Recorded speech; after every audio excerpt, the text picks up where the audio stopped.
नाही, 293चा हा प्रस्ताव विरोधी पक्षाचा होता. खरं तर ही जबाबदारी सरकारची आहे. मंत्र्यांना उपस्थित ठेवणं, अधिकाऱ्यांनी उपस्थित राहणं, वारंवार मुख्यमंत्री यांना सांगत आहेत, यांना वॉर्निंग देत आहेत, तरी पण प्रशासन निर्ढावल्यासारखा वागतो आहे, मस्तीत वागतो आहे. याचा अर्थ काय की सरकारचा धाक आता प्रशासनावर राहिलेला नाही आणि त्यामुळं या लोकांची मगरुरी वाढली आहे, मस्ती वाढली आहे आणि त्यामुळे ते उपस्थित राहत नाही. कारणे दाखवा नोटिसीनं समाधान होईल असं नाही, तर यांचे किमान अनुपस्थितीबद्दल 2 तरी इन्क्रिमेंट कमी केले पाहिजेत, गोठवले पाहिजे, तर ती सजा दिसेल आणि पुन्हा धाडस करणार नाहीत अनुपस्थित राहायचं असं मला वाटतं. दुसरीकडे शेतकऱ्यांच्या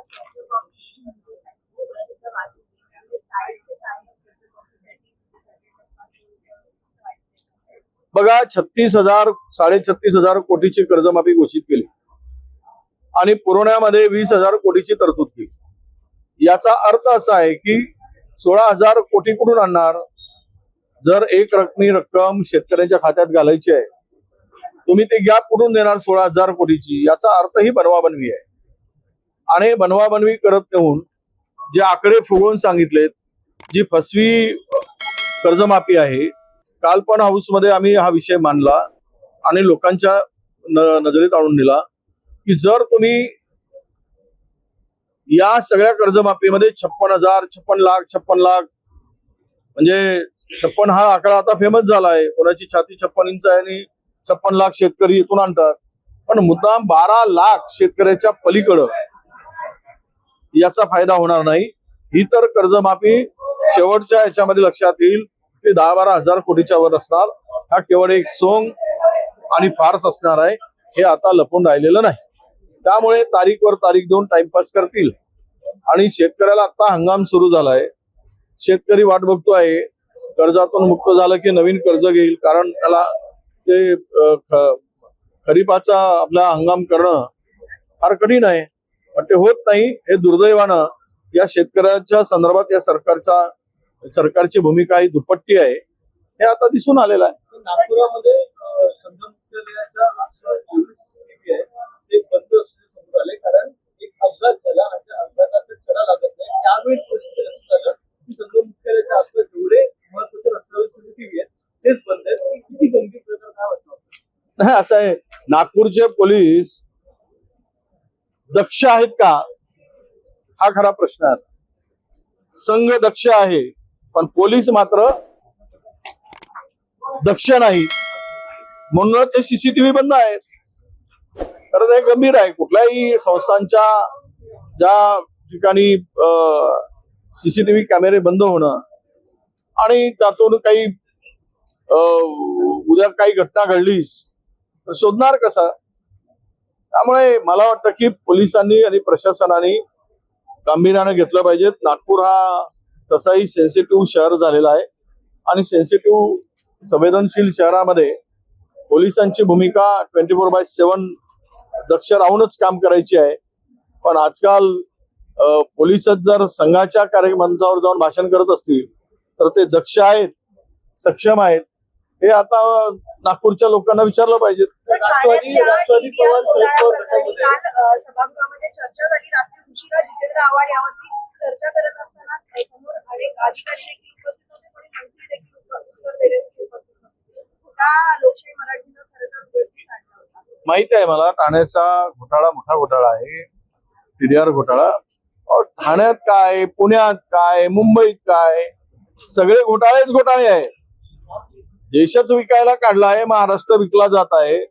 कोणी विचारले की पाऊस काय येत नाही, तर मला वाटतं ढगे विकले असतील वरचे, त्यामुळं तो पाऊस येत नाही. म्हणजे आकाशातले ढग विकायला सुद्धा हे सरकार कमी पडणार नाही. सगळ्या घोटाळ्यावर यांच्याकडे एकच उत्तर आहे. आता मला देवाभाऊंना सांगणं आहे, हे सगळं होत असताना तुम्ही जरा लक्ष घाला, नाही तर ह्या सगळ्यांना घोटाळेबाजांना वाटतं काय घोटाळा झाला ना, देवाभाऊ आहे ना, सांभाळून घ्यायला असं मेसेज ते देतात. त्यामुळे या पापातून महाराष्ट्राला मुक्त करायचं असेल तर मुख्यमंत्र्यांनी या सगळ्यावर कडक कारवाई केली पाहिजेत अशी आमची मागणी आहे. तर राष्ट्रवादी काँग्रेस शरद पवार गटाच्या संदर्भात एक बातमी येते की म्हणजे या गटामध्ये दोन मतप्रवाह दिसून येतात. एका काही आमदारांचं असं मत आहे की एनडीए सोबत जावं, काही आमदारांचं मत आहे की काँग्रेसमध्ये विलीन व्हावं. काय वाटतं? नाही, अनेक जण काँग्रेसमध्ये येण्यासाठी इच्छुक आहेत. त्यांच्याशी हायकमांडशी चर्चा सुरू आहे आणि मला वाटतं की मोठ्या प्रमाणामध्ये जे सेक्युलर विचाराचे आहेत, फुले शाहू, छत्रपती शिवाजी महाराज, डॉक्टर बाबासाहेब आंबेडकरांच्या विचाराची जी मंडळी आहे ती नक्की काँग्रेसमध्ये येईल आणि त्यांच्या बरोबरचा संवाद हायकमांड बरोबर सुरू झालेला आहे अशी माझी माहिती आहे. आता असं कळतंय की तुमच्या हायकमांडकडनं ग्रीन सिग्नल मिळालेला आहे. जे जे राष्ट्रवादीचे नेते येऊ इच्छितात त्यांना त्यांचं काँग्रेसमध्ये स्वागत आहे असं तुमच्या हायकमांडकडून आल्याचं कळतंय. तर नक्की मी सांगितलं आहे की चर्चा सुरू आहे. हायकमांड बरोबर चर्चा असल्यामुळे त्या चर्चेमध्ये आम्ही नाही आहोत. राज्यातील कुणी नेते त्यांची चर्चा जवळपास झाल्याची माहिती आहे आणि त्यांचं स्वागतच आहे. जे काही राष्ट्रवादीचे नेते ते सेक्युलर विचाराचे शरद पवार साहेबांच्या बरोबर असणारी जी काही मंडळी आहे ती पुरोगामी विचाराला धरून चालणारी मंडळी आहे. पण ही मंडळी आली तर स्पर्धा होईल का आनंद वाटेल? नाही, आता स्पर्धेसाठी राहिलंच कुठे. आमच्याकडे मोकळाच मैदान आहे. त्यामुळं येणाऱ्यांचं स्वागत आहे.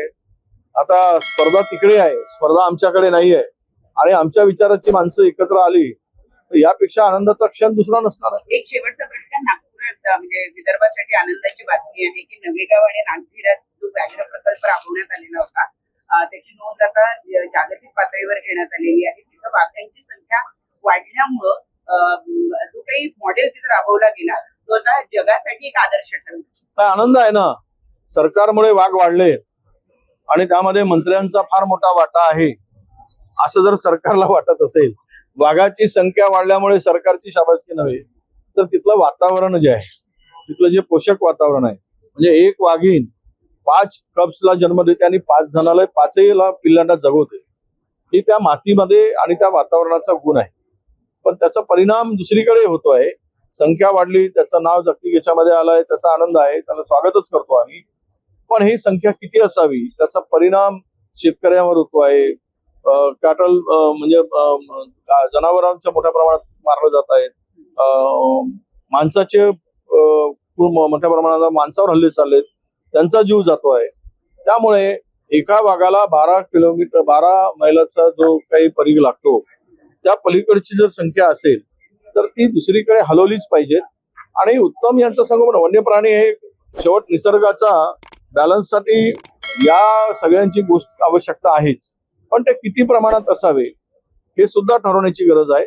मला वाटतं या दोन्ही ठिकाणी किंवा ताडोबा असेल, नागझिरा असेल, नवेगाव ही स्थळं अत्यंत वाघाच्या वाढीसाठी, त्यांच्या संवर्धनासाठी उत्तम स्थळं आहेत आणि सरकारने यामध्ये जी काही आता तिकडे काही व्यवस्था केली असेल त्या संदर्भात त्यांचं स्वागत आहे. मुंबईमध्ये आज एक विराट मोर्चा येणार आहे. तो एक मोर्चा विरोधातला आहे तर नागपुरामध्ये समर्थनार्थ मोर्चा आहे. काय नेमका हा संपूर्ण प्रकार आहे आणि तुमची यावर काय भूमिका? नाही, जे आयोग नेमला गेला त्याचा रिपोर्ट सार्वजनिक झाला का?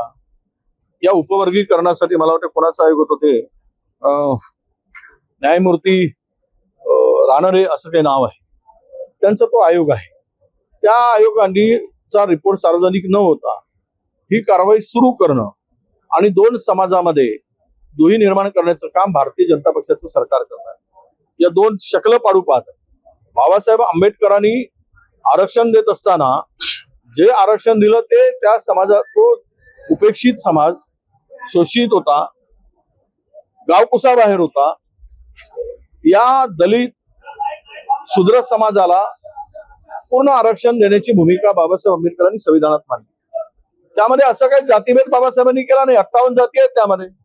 सर्व जातींनी, आता ज्या जातीत जो जास्त शिकला मेरिटवर त्याचं सिलेक्शन होतं, याचं वर्गीकरण उपवर्गीकरण करून 2 शकलं पाडायची आणि मग त्यातून फायदा काय करायचा की 2 समाजाला 2 गट दोघांना आमोरासमोर लढवायचा, पुन्हा अस्थिर करायचा. हे चुकीचं आहे आणि त्याचा विरोध झाला पाहिजे अशी आमची भूमिका आहे. त्या मोर्चाला आमचं समर्थन आहे.